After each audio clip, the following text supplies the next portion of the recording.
It is a 7-seat, multi-person mover that carries the weight of an entire brand on its shoulders.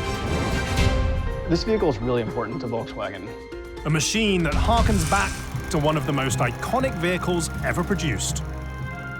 Volkswagen isn't exactly new to having vehicles that carry a lot of people. And an SUV aimed squarely at a single market. This is an established segment in the US market. Volkswagen has now jumped on that bandwagon. The VW Atlas, the brand's latest attempt to gain ground in America and its very first affordable mid-sized SUV. You can be late, but you need to nail it. This is the Superbuild story, how an SUV helps a brand and a city survive. I think this plant was the best thing to hit Chattanooga. Boost our economy, and you're getting a product that's built here. The local economy had needed this kind of boost for a long time.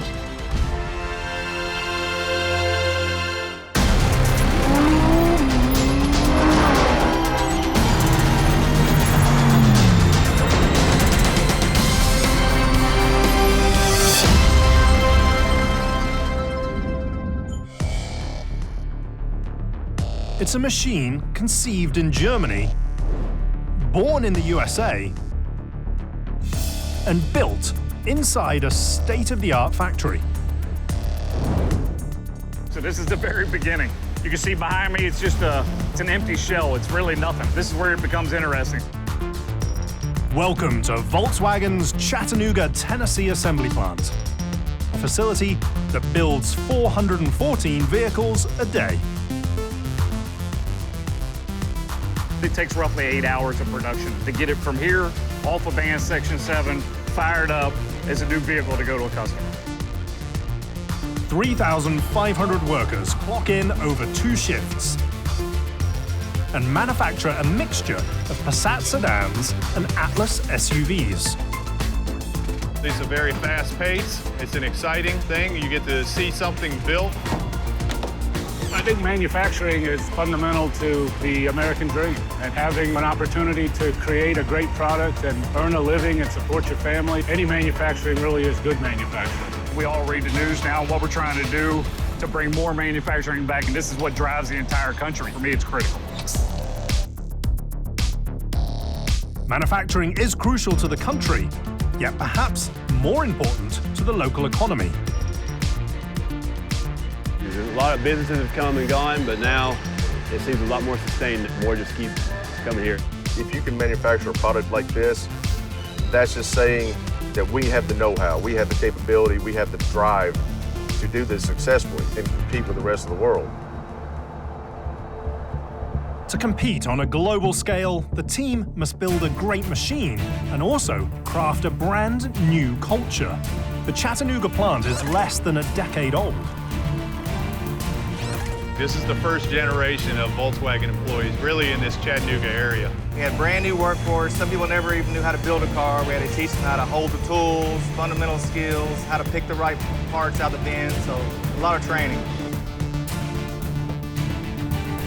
One of the people helping to shape the Volkswagen way is assembly shop manager Noland Mickens. I get teased a lot because they call me the mayor of VW. I hate to say that, but they do kind of call me that. Every day, Noland oversees the sprawling final assembly hall's 480 team members. A lot of times when I'm walking through the plant, I'm really open with the team members, so they get a lot of opportunities to talk to me about what's going on. Any issues, good and bad, I get to talk to them about it, so I really enjoy it. It's easy to enjoy life these days, but when Volkswagen decides to put down roots in Chattanooga, the world is very different. Our company made a decision to build a plant in Chattanooga when we were in one of the worst recessions in the history of the world. At least in my lifetime, it had never been that bad. So for a company to invest $1 billion in Chattanooga, Tennessee to do something for us to really hold on to, I was all in once I realized that. The factory opens in 2012 and radically changes the city. The town was very excited. The fact that a world-class manufacturer had chosen this city to build it was unbelievable. We were very much convinced that the southern part of the United States offers a lot of positive aspects for a new factory. It was a growing area, and we feel a kind of startup atmosphere. Unlike Detroit, Michigan, where they've been building cars for over a century, the state of Tennessee is a relative novice when it comes to automobile manufacturing. Volkswagen's investment in Chattanooga will fundamentally change the way that town operates. The American South has become very popular with automakers. As the South's economy has changed over the decades, mercantile industries have moved offshore. There's still a talented labor pool that can build things. The initial investment pays off. In less than 5 years, the plant creates over $12 billion of financial growth. Yet the biggest breaks take place right on the line. There's a lot of opportunity here at Volkswagen, so I was able to move up pretty quickly. These days, the factory is full of optimism, partly due to the lessons learned in the past. Well, the plant in Chattanooga is Volkswagen's second attempt at building cars in the States. They used to build them in Pennsylvania and Westmoreland, a plant that shut down in the late 80s. I think in the 70s and 80s, America may have lost that drive a little bit, but now it's back. We know how important it is, and it's something to carry the country forward, carry this area forward. The key to moving the area forward, surprisingly, comes down to moving people. A lot of people. SUV sales are through the roof. It's what everyone wants. Sedan sales are going down by something like 20% a year. The market absorbs 1.8 million mid-size SUVs, and Volkswagen did not have a large seven-seater SUV. The rapid growth of sport utility vehicles forces Volkswagen to reimagine itself. We have been known in the past more as a small car, passenger car company. We shifted the brand more to a family-oriented SUV company. To change perception, the brand introduces the Atlas SUV at the 2016 Los Angeles Auto Show. One of the biggest shake-ups ever in the brand's history in the United States. Please welcome the Volkswagen Atlas mid-size seven-seater SUV for the first time at an auto show. The Atlas is designed with the US market in mind, and with the movement from minivans to SUVs, it has 3 rows, it can seat your whole family comfortably, and it looks a lot better than a minivan, too. You're driving your children, and this car has to be absolutely safe, and this is how we designed it. Volkswagen is hopefully a kind of car that also delivers some kind of fun. It's not only, let's say, a tool to get from A to B, it also should be kind of fun to be in. To ensure that the Atlas is capable of getting from point A to point B, engineers test the machine in a variety of harsh conditions.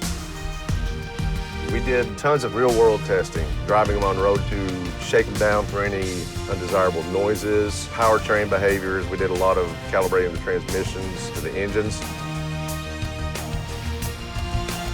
Some of the prototypes are run up for 75,000 miles, and each is pushed to the limit.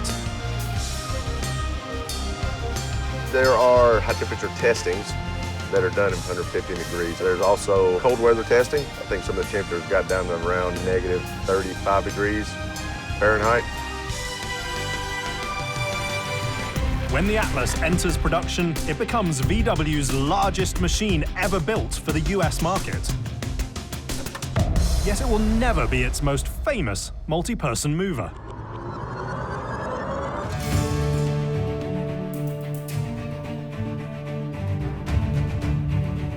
My first memory of a new car was riding around in a 1962 Samba bus. In fact, I've got a picture of one of those, and so it's something I carry around because it's a really fond memory. There's the family, and There's me, that dark-headed kid in the middle, but that's my family, and that was our van. Informally known as the Bus, the Volkswagen Type 2 debuts in November 1949. It's the idea of a Dutch auto importer who idly sketches the concept on a cocktail napkin. Amazingly, the Type 2 is just the second model ever manufactured by the brand. The Bus was totally different. It looked like absolutely nothing else on the road. It sounded like nothing else on the road. You had to turn around and say, who is that? Who is that person that chose that thing over some conventional transportation device? Back in the late 60s, early 70s, Volkswagen stood for a whole generation, a little bit against the stream, being special. And this Microbus in California, which was really so successful. The first generation has a 24 horsepower air-cooled engine. However, it's the vehicle's rear engine, rear-wheel drive layout that creates the amazing space efficiency and the ability to transport up to 9 people comfortably. The Volkswagen station wagon is only 9 inches longer than the Volkswagen sedan. Yet it holds 1, 2, 3, 4, 5, 6, 7, 8, 9, including bag and baggage. And the Microbus allows people to move their families in a fairly compact vehicle. And you can get a lot of people into it, and it predates SUVs being used for family usage. It predates the minivan. They sell just 9,500 machines the first year. Humble beginnings that belie the vehicle's eventual success. During its 56-year run, VW will build over 3.5 million buses. We have 6 children in my family, and Dad needed something big to haul everybody around, and so we ended up with a Volkswagen van, and that was the first of many, many Volkswagens that the family has had.